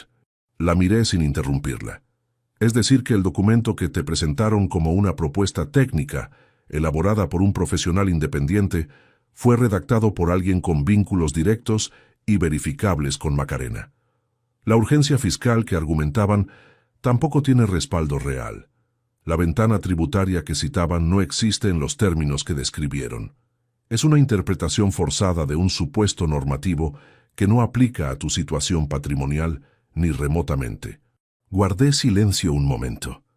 Lo que Consuelo acababa de confirmar cerraba el último espacio que en algún rincón podía albergar una interpretación menos deliberada de todo lo ocurrido. Ya no había margen para la duda razonable. Lo que Rodrigo y Macarena habían construido no era una estrategia fiscal mal planteada, ni una iniciativa torpe de alguien con prisa. Era una estructura diseñada con tiempo, con capas y con personas específicas ocupando cada posición. Esta mañana también contacté a Pascual, continuó. Le expliqué que estoy actuando en tu nombre y que necesitaba la documentación de respaldo de su informe en formato apto para un eventual proceso legal. Me lo envió todo en 2 horas. Sacó otro conjunto de páginas considerablemente más grueso. 420 folios de registros, cruces de cuentas, facturas con número de serie, transferencias y análisis comparativo de márgenes. Todo lo necesario para acreditar el origen y el destino de 380.000 euros distribuidos a lo largo de 4 años. 420 folios. Lo que yo había tenido en el cajón de mi mesa era el resumen ejecutivo. Esto era la base documental completa. Pero hay algo más, dijo, y por el cambio mínimo en su tono reconocí que llegaba lo que me había anunciado la noche anterior por teléfono, lo que Pascual había encontrado el mismo día de mi ingreso y que no figuraba en el primer informe porque era demasiado reciente. Ayer por la tarde, mientras tú estabas en urgencias, Pascual recibió un aviso automático del sistema de alertas que tiene configurado sobre las cuentas de la empresa. Una transferencia fue iniciada desde la cuenta operativa principal de Montesinos y Asociados. Importe: 38.900 euros. Ejecutada con la procuración de Rodrigo. El monitor no cambió de ritmo. Me aseguré de eso de forma consciente. ¿A qué cuenta?, pregunté. A una cuenta de la gestoría Tramitaciones Levante, el cuñado de Macarena. Hizo una pausa de 1 segundo. La transferencia fue iniciada a las 4:17 de la tarde. Tú ingresaste en urgencias a la 1:40. 2 horas y media. El tiempo que Rodrigo había necesitado desde que recibió la llamada del hospital hasta que ejecutó el primer movimiento real usando lo que tenía firmado. No había esperado 24 horas. Había esperado lo suficiente para confirmar que yo estaba ingresado y luego había actuado sin demora. ¿Ha salido el dinero?, pregunté. Está en estado pendiente de validación bancaria. El banco tiene un protocolo de verificación para transferencias superiores a 25.000 euros, que requiere confirmación adicional antes de ejecutarlas. Hay una ventana. Le dije que hiciera lo necesario para bloquearla. Ya lo he iniciado. Pero necesito que firmes una instrucción formal de suspensión como titular de la cuenta. Te he traído el documento. Lo sacó de la carpeta. Era una sola página. Firmé con la mano derecha apoyada sobre la mesita, mientras el suero seguía goteando en el catéter del brazo izquierdo. No era la firma más limpia de mi vida, pero era jurídicamente válida. Consuelo guardó el papel con cuidado, lo metió en un sobre que cerró y etiquetó antes de devolverlo a la carpeta. Fue en ese instante cuando escuchamos pasos en el pasillo y un golpe suave en la puerta. Macarena entró con un ramo de fresias y claveles blancos envueltos en papel craft, con esa expresión de preocupación calibrada que yo conocía bien de las reuniones de empresa. Vestía de oscuro, un detalle pequeño que no le pasó desapercibido a nadie en esa habitación. Aurelio, qué susto tan grande. Se acercó a la cama, me besó en la mejilla con la precisión de quien ha perfeccionado ese gesto hasta neutralizarlo de cualquier temperatura real. Dejó las flores sobre la mesita, exactamente donde Consuelo acababa de retirar los documentos, y se giró con naturalidad hacia la silla del rincón. Consuelo, no sabía que estabas aquí. He pasado a saludar, dijo Consuelo con una amabilidad sin ninguna grieta visible. Aurelio me avisó anoche. Macarena asintió. Volvió a mirarme. Rodrigo quería venir, pero tenía una reunión que no podía desplazar. Me ha pedido que te dijera que en cuanto salga, está aquí. Una pausa medida. ¿Cómo te encuentras? ¿Ha dicho el médico algo sobre cuándo podría ser el alta? Le dije que todavía no había fecha, que dependía de la evolución de las pruebas de los próximos días. Claro, lo importante es que descanses sin presión. Hizo una pausa que duró exactamente el tiempo necesario para que la siguiente frase pareciera espontánea. Oye, Rodrigo me comentó que no habías tenido oportunidad de terminar de revisar los documentos. Obviamente ahora no es el momento, pero si en algún momento durante el ingreso quisieras tenerlos a mano para ir leyendo... Sonrió con calidez. Ya te conozco. Tú no puedes estar mucho tiempo sin algo entre manos. Era una intervención perfectamente construida, casual, afectuosa y razonable. ejecutada delante de Consuelo, que permanecía en la silla del rincón con la carpeta negra sobre las rodillas y una expresión absolutamente neutra. Aquí ocurrió el momento más peligroso de toda la mañana. La carpeta que Consuelo sostenía guardaba, entre otras cosas, el sobre cerrado con mi firma en la instrucción de suspensión de la transferencia. El sobre sobresalía ligeramente por el borde superior. No era visible desde la puerta, pero desde donde Macarena estaba de pie, a 1,5 metros de la silla, ese borde blanco era perceptible si uno miraba en esa dirección con atención suficiente. Macarena miró en esa dirección. No fue una mirada larga. Fue el tipo de desplazamiento visual que hace alguien mientras habla, aparentemente sin intención. Pero duró un segundo más de lo que habría durado en alguien que no estuviera buscando nada concreto. Consuelo, sin modificar la postura ni la expresión, cruzó el brazo izquierdo sobre la carpeta y apoyó el codo sobre el borde superior con la naturalidad de quien lleva un rato sentado y encuentra una postura más cómoda. El sobre quedó completamente cubierto. Macarena devolvió la vista hacia mí. Le dije que los documentos podían esperar sin ninguna prisa, que en ese momento lo único que necesitaba era recuperarme sin pensar en trabajo, que ya hablaría con Rodrigo cuando tuviera el alta. Ella respondió que por supuesto, que lo más importante era mi salud, que no había ninguna urgencia. Estuvo otros 10 minutos. Habló de cosas sin peso específico, que el tiempo en Valencia estaba cambiando, que Rodrigo había pasado una noche muy inquieto desde la llamada del hospital, que la empresa seguía funcionando sin incidencias. Cuando se marchó, dio 2 besos a Consuelo y me apretó la mano antes de salir. La puerta se cerró. Consuelo esperó 30 segundos sin moverse. Luego levantó la carpeta, verificó que el sobre estuviera en el compartimento interior y lo cerró con la cremallera. «Ha mirado la carpeta», dijo. «Lo sé. No creo que haya visto nada concreto, pero sabe que estoy aquí con documentación y eso solo ya le dice algo». Le pregunté cuánto tiempo teníamos antes de que Rodrigo entendiera que el proceso de las escrituras estaba detenido. La revocación de las procuraciones será pública en el registro en 48 horas. En cuanto él o su gestor intenten ejecutar cualquier movimiento y el banco les devuelva la operación, lo sabrán. Calculo entre 2 y 4 días antes de que llegue a este hospital con una versión diferente de la conversación que quiere tener contigo. 2 días, tal vez 4. Hay una última cosa, dijo Consuelo, volviendo a abrir la carpeta por la pestaña final. Pascual encontró esto mientras preparaba la documentación para mí. No estaba en el informe anterior porque lo identificó hace menos de una semana. Sacó 2 folios y los puso frente a mí. Durante los últimos 6 meses, alguien con acceso a los archivos administrativos de la empresa ha estado extrayendo copias digitales de todos los contratos de los inmuebles en propiedad. Los registros de acceso del servidor muestran descargas sistemáticas desde un equipo vinculado al perfil de usuario de Rodrigo. Lo que estaban recopilando no era solo documentación de respaldo para las escrituras. Lo miré fijamente. Estaban construyendo una valoración completa de cada activo. ¿Qué hay? ¿Cuánto vale? ¿Qué está libre de cargas y qué no? Un inventario detallado de todo lo que existe para decidir con precisión qué se lleva y en qué orden. El sobre con mi firma estaba guardado. La transferencia estaba bloqueada. Las procuraciones estaban en proceso de revocación.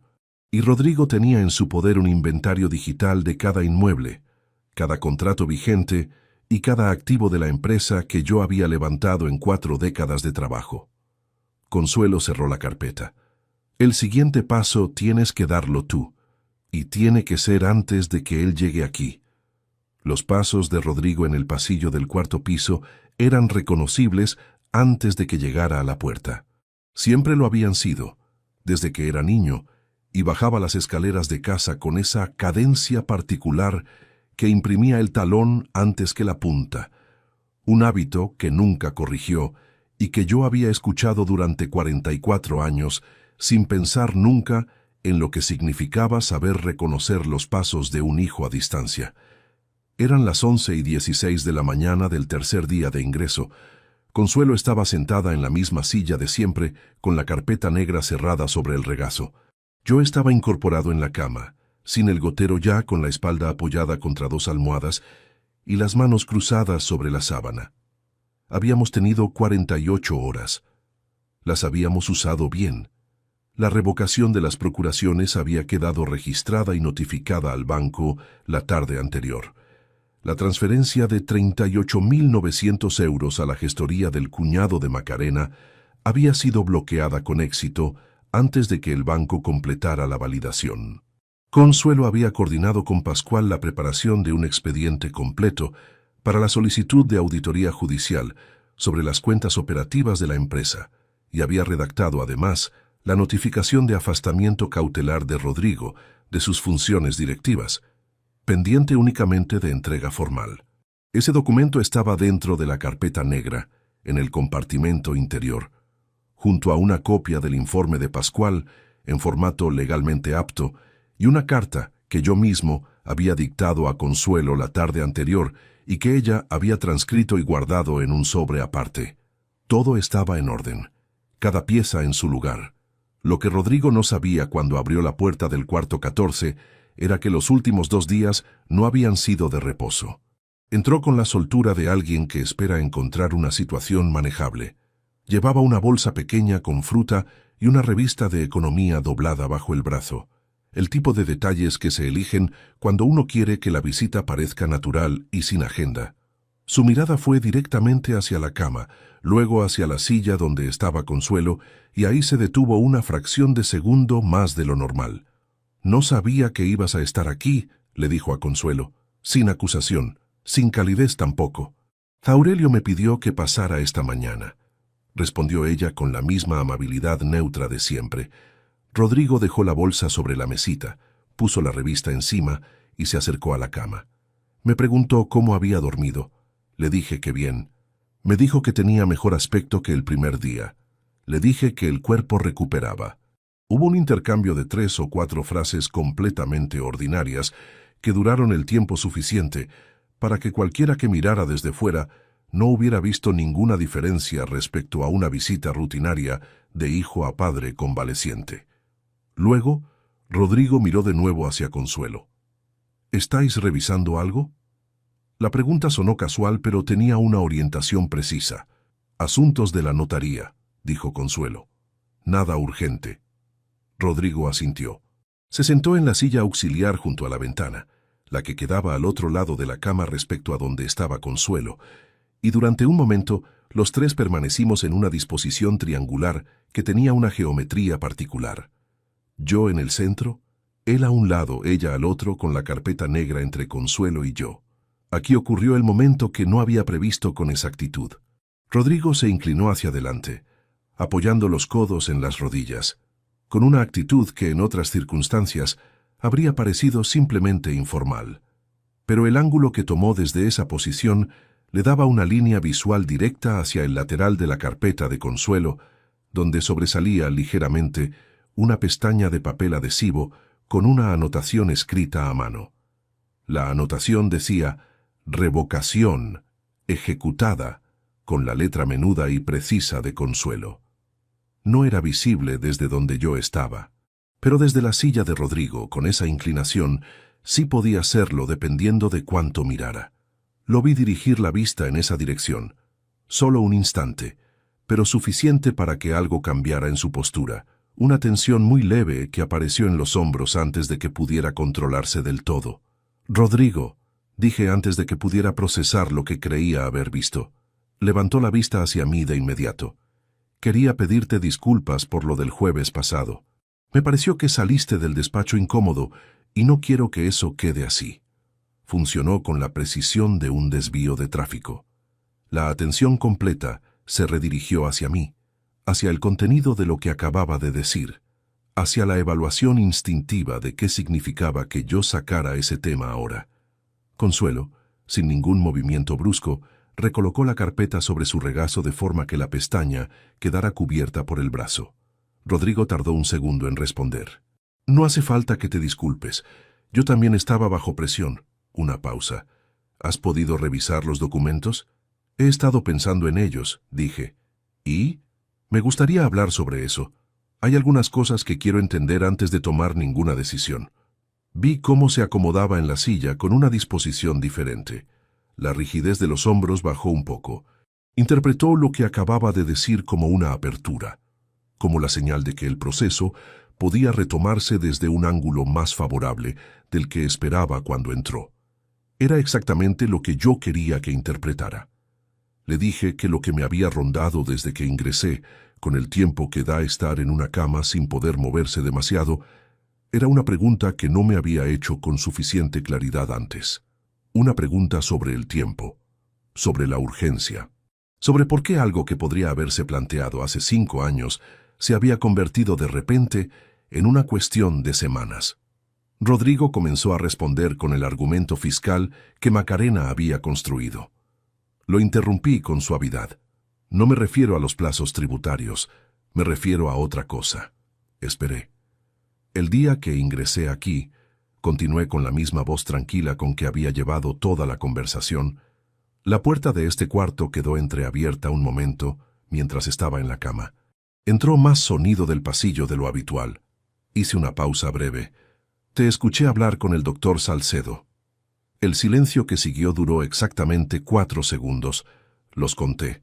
Rodrigo no dijo nada de inmediato. En su cara ocurrió una sucesión de movimientos pequeños. Primero algo parecido a la sorpresa, luego un recalibrado rápido, luego una expresión que intentó instalarse en la neutralidad sin lograrlo del todo. Lo que le dije al médico fue: «Te lo voy a repetir yo», dije, palabra por palabra, porque tuve tiempo de sobra para memorizarlo. Lo hice, sin elevar el tono, sin añadir ningún comentario entre medias. Las palabras exactas, el orden exacto, incluida la pregunta sobre la duración del tratamiento y la observación sobre la representación legal en caso de incapacidad. Todo. Rodrigo escuchó con la mandíbula levemente tensa. Cuando terminé, hubo otro silencio. «Estaba preocupado», dijo finalmente. «Acababa de saber que habías tenido un infarto». Las preguntas que le hice al médico eran las que hace cualquier familiar que quiere entender la situación. «Cualquier familiar pregunta por el pronóstico», dije. «Tú preguntaste por el coste del tratamiento. Los dos son parte de entender la situación. También preguntaste si habría secuelas que afectaran a la capacidad de tomar decisiones y si en algún momento sería necesaria una figura de representación legal o tutela». Rodrigo no respondió a eso. «No te estoy juzgando por estar pensando en el dinero mientras yo estaba ingresado», continué. «Lo que me interesa entender es cuánto tiempo llevas pensando en él. Eso es injusto. Quizás, pero es una pregunta honesta que merece una respuesta honesta».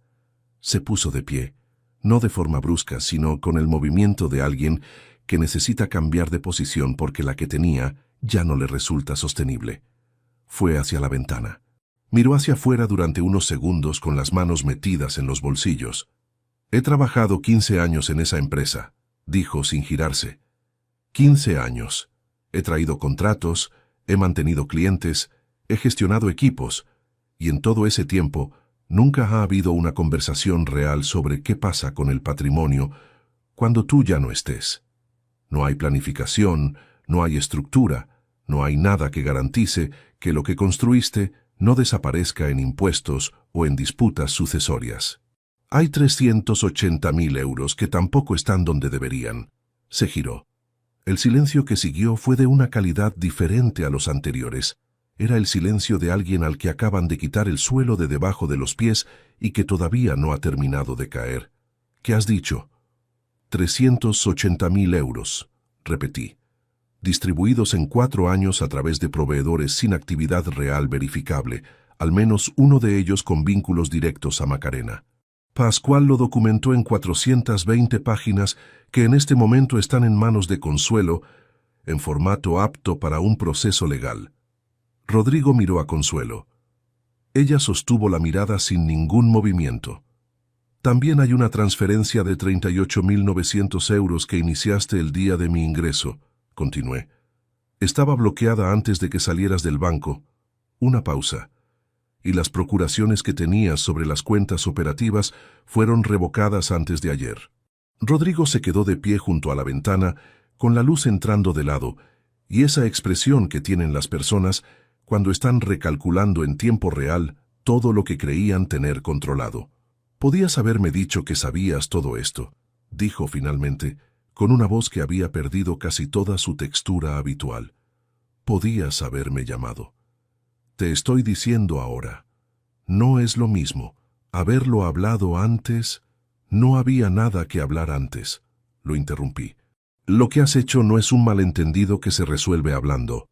Es una decisión que tomaste durante años, con planificación y con ayuda». Rodrigo se sentó de nuevo en la silla junto a la ventana. No dijo nada durante un momento. Cuando habló, el tono había cambiado por tercera vez. Era más bajo, menos calculado, con una textura diferente que no supe si era genuina o era la siguiente capa de la misma estructura.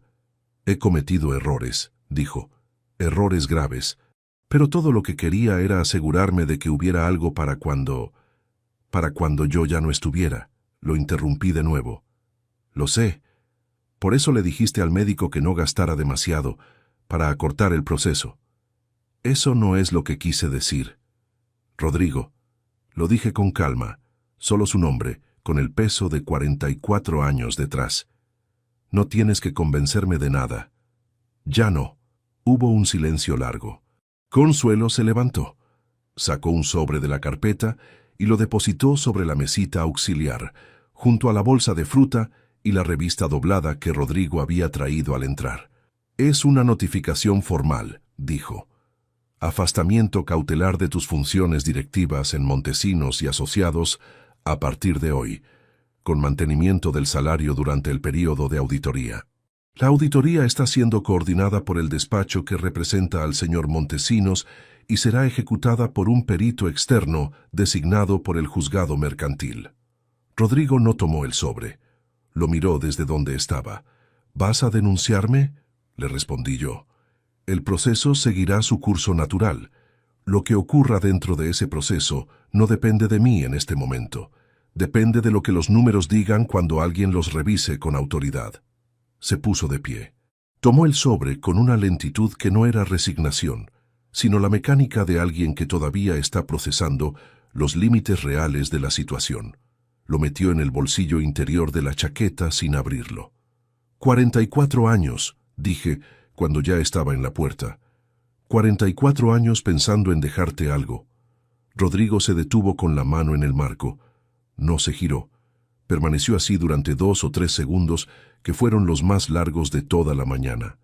Luego salió al pasillo, y la puerta se cerró con el mismo cuidado exagerado con que se cierran las puertas cuando la persona que sale no quiere que el gesto final diga nada que no haya calculado. Consuelo esperó hasta que los pasos se perdieron en el pasillo. «Ha tomado el sobre», dijo. «Eso significa que sabe que no hay margen para negociar desde aquí». Le dije que sí. «Pascual me llamó esta mañana antes de venir». Volvió a sentarse. «Hay algo en el informe final que todavía no te he mostrado, porque quería esperar a ver cómo salía esta conversación. Tiene que ver con los accesos al servidor de la empresa en los últimos 6 meses». Se detuvo. «No solo descargó los contratos de los inmuebles, Aurelio, también accedió al testamento que tenías archivado en los documentos privados del servidor, la copia digital que guardaste después de la última revisión con Concepción». Lo miré sin responder. Sabía lo que había en él desde hace meses, y sabía exactamente lo que necesitaba cambiar antes de que tú lo hicieras. El sobre que Macarena envió llegó un martes por la mañana, 3 semanas después de que Rodrigo saliera del cuarto 14 con la notificación en el bolsillo. Era un sobre de papel blanco grueso, con el nombre de Aurelio escrito a mano con una letra inclinada hacia la derecha que él reconoció sin necesidad de ver ningún remite. Lo depositaron en la bandeja de correspondencia de la empresa, junto con 3 facturas de proveedores y un catálogo de maquinaria que nadie había pedido. Amalia, la recepcionista de la blusa verde agua que había llamado al 112 el día del infarto, lo dejó sobre la mesa de Aurelio sin comentario alguno. Él lo vio al sentarse, lo tomó, verificó el peso con los dedos durante un segundo y lo puso a un lado sin abrirlo. Llamó a Consuelo. «Ha llegado correspondencia de Macarena. ¿La has abierto?» «No». «Bien, no la abras. Envíamela hoy mismo». Lo metió en un sobre más grande, lo selló y lo envió por mensajería interna al despacho de Consuelo antes de las 11. No hubo respuesta directa de su parte hacia Macarena. Consuelo respondió formalmente 3 días después, en nombre de su cliente, con una carta de 2 párrafos redactada en los términos exactos que Aurelio le había indicado desde el hospital durante las últimas semanas de ingreso. Ningún contacto directo, ninguna negociación, ninguna respuesta a comunicaciones personales. Todo a través de representación legal, sin excepción. Aurelio recibió la confirmación de ese envío un miércoles por la tarde, mientras revisaba el primer informe de avance de la auditoría judicial que Pascual estaba coordinando como perito designado por el Juzgado Mercantil de Valencia. El informe tenía 83 páginas. Lo leyó entero antes de cenar. Los 90 días que siguieron al alta hospitalaria fueron los más densos en términos administrativos y legales que Aurelio recordaba desde que fundó la empresa. Pero había una diferencia fundamental respecto a otras crisis que había gestionado en 4 décadas. Esta vez cada paso estaba documentado con anticipación, cada decisión tenía respaldo técnico y jurídico antes de ejecutarse, y ninguna sorpresa llegó desde un ángulo que no hubiera sido considerado. La auditoría de Pascual confirmó en su versión judicial lo que el informe privado ya había establecido. 384.200 euros desviados a lo largo de 4 años a través de una red de proveedores sin actividad real, con vínculos directos a la sociedad de Macarena en Torrent y a la gestoría familiar de su hermano.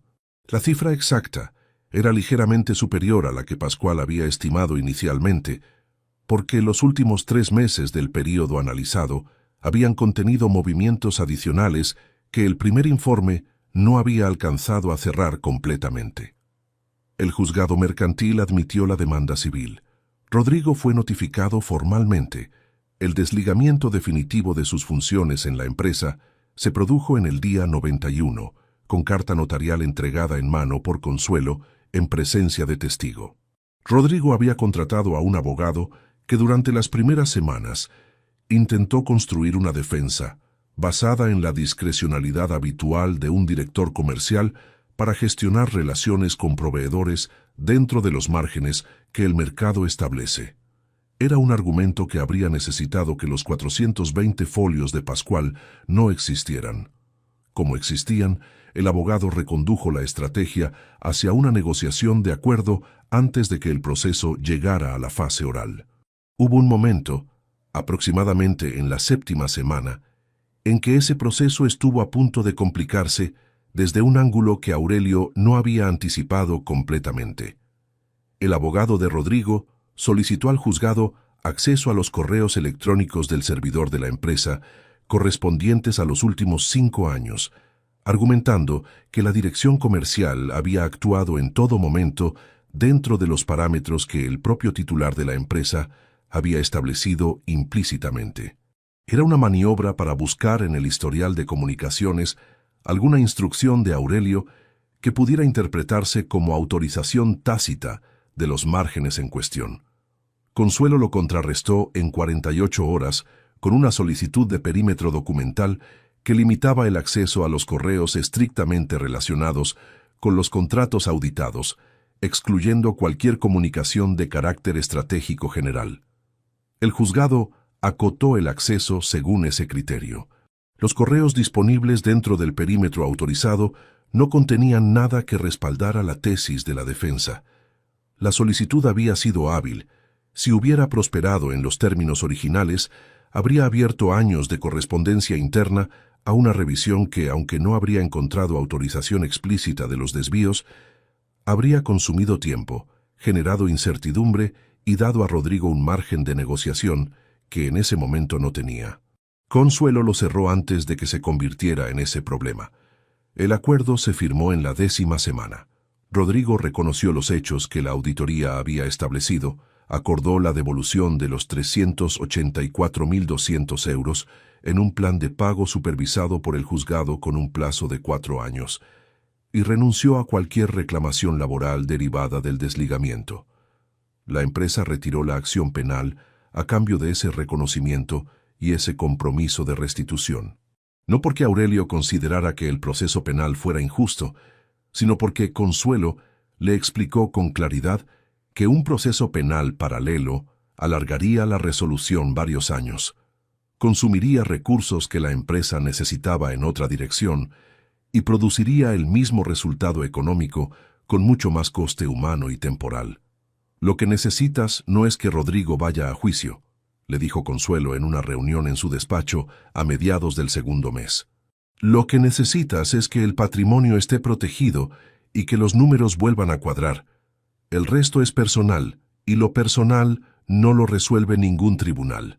Aurelio lo pensó durante 2 días. Luego le dijo que procediera con el acuerdo. El testamento fue el último documento en reescribirse. Consuelo lo redactó en 3 sesiones de trabajo que se extendieron a lo largo de la semana anterior al alta definitiva del hospital. Aurelio le dio las instrucciones con la misma precisión con que había gestionado cada paso de las semanas anteriores. ¿Qué se incluía? ¿Qué forma jurídica adoptaría cada parte? ¿Quién asumiría cada responsabilidad? ¿Y bajo qué condiciones? Los 40 millones en inmuebles, el patrimonio completo que Aurelio había construido desde cero, pasarían en su totalidad a una fundación de utilidad social dedicada a la provisión de vivienda asequible en la provincia de Valencia. La fundación llevaría el nombre de Concepción Ferrer Albiach, que era el nombre completo de su esposa, incluyendo el primer apellido de su madre que Concepción siempre usó en los documentos formales, aunque en el día a día lo reservara para las ocasiones importantes. Pascual Dueñas Ortiz quedaría designado como curador independiente de la fundación con mandato inicial de 6 años y renovable. Consuelo Barragán asumiría la representación legal permanente de la entidad. Cuando el documento estuvo listo, y Aurelio lo leyó entero por primera vez en la habitación del hospital, con la luz de la tarde entrando por la ventana, no hubo ningún gesto teatral. Firmó cada página con la misma firma que había usado durante 40 años en contratos, acuerdos y decisiones que habían construido ese patrimonio página a página. El notario que Consuelo había traído dio fe de la firma. El testamento quedó depositado en el registro notarial esa misma tarde. Rodrigo no intentó ningún contacto posterior después de que su abogado firmara el acuerdo. Macarena no envió ninguna segunda carta. Hubo silencio, que era exactamente lo que Aurelio necesitaba de ese lado para poder concentrarse en lo que venía después. El alta hospitalaria llegó en la mañana del día 43 desde el ingreso. El doctor Salcedo le entregó el informe de alta con las indicaciones habituales. Actividad física gradual, control de la presión cada 2 semanas, revisión cardiológica a los 3 meses, sin estrés agudo durante el período de recuperación. Le estrechó la mano antes de salir y le dijo que era un paciente poco habitual. Aurelio le preguntó en qué sentido.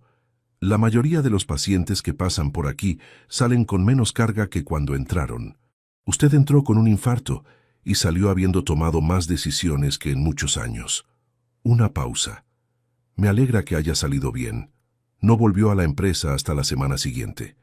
Los primeros días los pasó en casa, leyendo, caminando por el barrio por las mañanas, a un ritmo más lento del que le habría gustado, pero que el cuerpo imponía con una firmeza que no admitía negociación. El piso le pareció más silencioso que nunca, no con la soledad incómoda de los primeros años después de concepción, sino con la quietud particular de un espacio que ha dejado de contener una tensión que llevaba demasiado tiempo instalada en él, sin que uno terminara de nombrarlo así. El primer día que volvió al despacho fue un lunes. Llegó a las 8:15, que era más tarde de lo habitual para él, pero más temprano de lo que Consuelo le había recomendado. Amalia le preparó un café sin azúcar, porque le había escuchado decirle al médico por teléfono que tenía que reducirlo. No hicieron ningún comentario al respecto. Aurelio agradeció el café, dejó la chaqueta en el perchero y fue directamente a la ventana grande del despacho antes de sentarse. Valencia, Estaba ahí afuera con su luz de mañana y sus tejados y sus calles que él conocía desde antes de que existiera ninguna de las obras que su empresa había levantado en ellas. Reconocía fachadas, reconocía esquinas, reconocía la distancia entre edificios que él mismo había calculado hace décadas con una regla y un lápiz sobre papel de calco, porque entonces no había software que lo hiciera por ti. Se sentó. Puso las manos sobre la mesa. La misma mesa de siempre, con el mismo desgaste en el borde derecho, donde apoyaba el codo cuando hablaba por teléfono, con la misma lámpara de flexo que había comprado en una ferretería del centro 32 años atrás porque era funcional y no le veía ningún motivo para cambiarla. En el cajón izquierdo estaba el informe de Pascual. En el cajón derecho, cerrado con llave, había una sola cosa que había traído del hospital esa mañana, una fotografía de Concepción que tenía en la mesita de noche y que se había llevado al ingresar porque quería tenerla cerca. Era una foto de los años 80, cuando la empresa tenía menos de 5 años y el dinero era todavía una conversación que se tenía en voz baja. Concepción estaba apoyada en el marco de la puerta de la primera oficina que alquilaron, con los brazos cruzados y una sonrisa que no miraba a la cámara, sino a algo que estaba justo fuera del encuadre. La puso sobre la mesa, apoyada contra el flexo. Luego abrió la agenda y miró la semana. Había 3 reuniones con clientes, una revisión de obra en el Polígono Norte y una llamada programada con Pascual para repasar el estado del plan de restitución del primer trimestre. Trabajo normal. Trabajo que él conocía y que la empresa necesitaba que alguien hiciera con criterio y sin prisa. Tomó el bolígrafo. Escribió en la primera línea del día la hora de la llamada con Pascual, luego las reuniones, luego la visita a la obra. 41 años de empresa. 347 personas que en algún momento habían cobrado un sueldo con ese nombre en la cabecera del recibo. 40 millones en piedra que iban a servir para que personas sin recursos tuvieran un lugar donde vivir con dignidad. Y una fundación que iba a llevar el nombre de la mujer que había llevado las cuentas en una libreta de cuadrículas cuando no había nada más que una promesa y un préstamo que devolver. No era el final que había imaginado cuando dejó entrar a Rodrigo en la empresa 15 años atrás. Era algo completamente diferente, más solo en algunos sentidos, más limpio en otros. Afuera, sobre los tejados de Valencia, el sol seguía subiendo con la puntualidad indiferente que tiene el sol cuando las cosas humanas se complican o se resuelven o simplemente cambian de forma. Aurelio lo miró un momento desde la ventana antes de volver a la agenda. Luego marcó el número de Pascual.